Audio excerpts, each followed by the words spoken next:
दिल्ली के प्रगति मैदान में शुरू हुए ट्रेड फेयर में एलआईसी के स्टॉल का भी इफ्तिताह किया गया। इस मौके पर एलआईसी कैंसर केयर नई स्कीम की शुरुआत की गई है। स्टॉल पर पहले दिन ही आम लोगों की दिलचस्पी दिखी। वहीं एलआईसी के अफसरान की जानिब से भी आवाम को और ज्यादा बेहतर सहूलियात देने का वादा किया गया।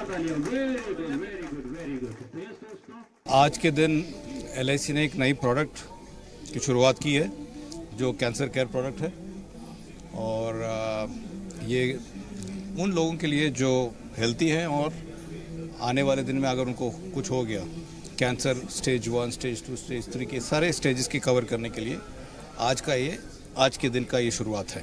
सारे देश में ऑलरेडी अराउंड 1000 पॉलिसीज़ हम बेच चुके हैं आज एक ही दिन में। एलआईसी की फैमिली के लिए बहुत बड़ी सेटिस्फैक्शन है, और पहले भी लोग कह चुके हैं कि एलआईसी ऐसे 3 लेटर्स हैं जो सारे लोग जानते हैं, सारे बच्चे भी जानते हैं।